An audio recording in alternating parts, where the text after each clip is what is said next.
बिहार के पूर्व सीएम जीतन राम मांझी ने नीतीश कुमार पर लगाया गंभीर आरोप। कहा कि बीजेपी के चलते बने हैं सीएम।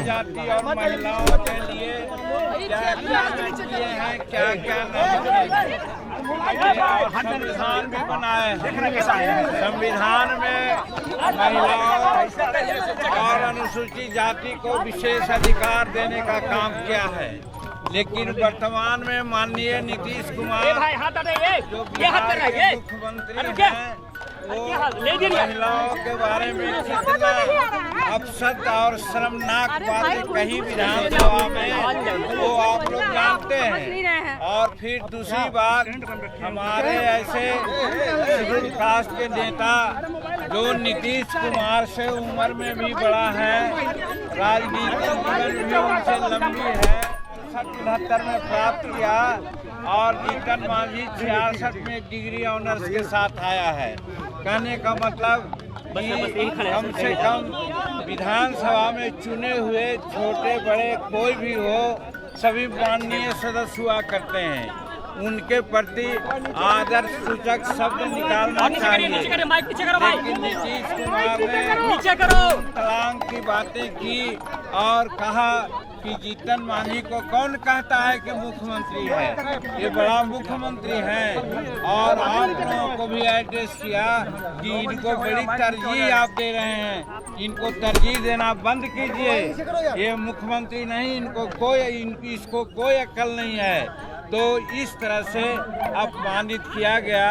हम समझते हैं कि वो जीतन मांझी का अपमान नहीं है, सभी बिहार और हिंदुस्तान के जो दलित लोग हैं उनका अपमान उन्होंने किया। एक राज्य का मुख्यमंत्री जो 13 करोड़ जनता का प्रतिनिधित्व करते हैं और उनके मुखारबिंद से ये सारी बातें जो आई वो निश्चित रूप में विचारणीय है।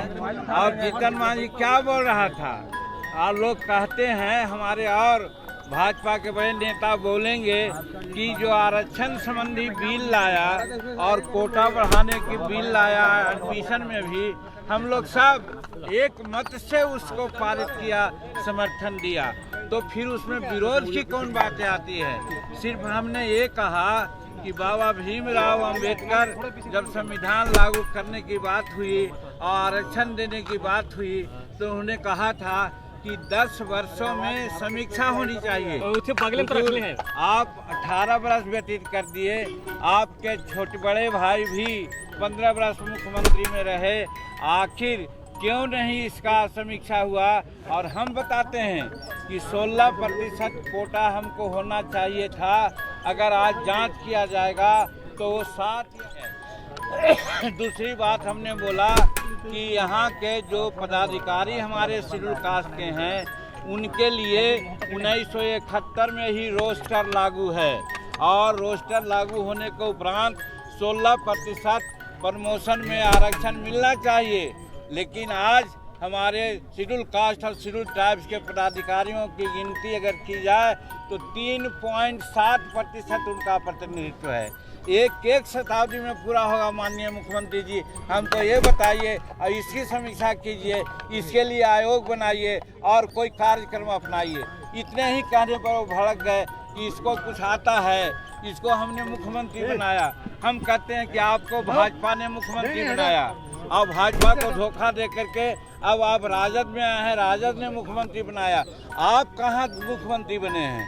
आप भी तो इसी तरह से ढुलमुल नीति कर करके पलटू राम बन करके आज सत्ता में हैं। और जीतन मांझी को आप अपना स्वभाव से नहीं बनाया था, आप समझा था कि जीतन मांझी अनुसूचित जाति में भूया मुसहर का लोग है और भूया मुसहर लोग बहुत सीधा होता है, हम इसको बना देंगे।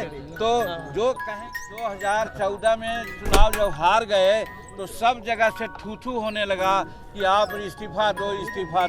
तो इस्तीफा न दे करके एक ऐसे मुलायम आदमी को बनाने का कोशिश किया कि जो वो कहें वो करें। और 2 महीना तक सचमुच में हमने किया। बाद में आप ही लोगों ने कहा कि जीतन मांझी रबर स्टैंप है, जीतन मांझी रिमोट से चलता है। तो फिर हम अपना काम शुरू किया तो उनका पेट में दर्द होने लगा। बहुत सारी बातें किया है, वो आपके सामने है। और आज बाबा भीमराव अंबेडकर के चरणों में अपना माला पहना करके और हम लोग रिकॉन्साइल करना चाहते थे कि बाबा हम लोग क्या करें, नीतीश कुमार को सद्बुद्धि दें। और आज ताला नहीं खोला गया, विधानसभा में भी बोलने का मौका नहीं दिया और आज यहाँ पर बाबा का मूर्ति पर माल्यार्पण करने से भी रोका गया। इतना जघन्य अपराध हम समझते हैं कि बिहार के दलित पिछड़ा वर्ग के लोग, महिला लोग नहीं बर्दाश्त करेंगे। और ऐसा ये न किए हैं तो हम लोग छठ के बाद फिर दिल्ली के जो हम राजधानी है वो राजघाट में भी महात्मा गांधी के सामने भी हम लोग प्रार्थना करेंगे कि नीतीश कुमार को सद्बुद्धि दे। और लोगों से कहेंगे कि ऐसे आदमी जो दिमागिया पल मैंने एक तरह से दिवालियापन हो गया है उनका दिमाग का, ऐसे लोगों को मुख्यमंत्री के पद पर रहने का कोई हक नहीं। इसके लिए भी जरूरत पड़ी तो कानूनी कार्रवाई भी हम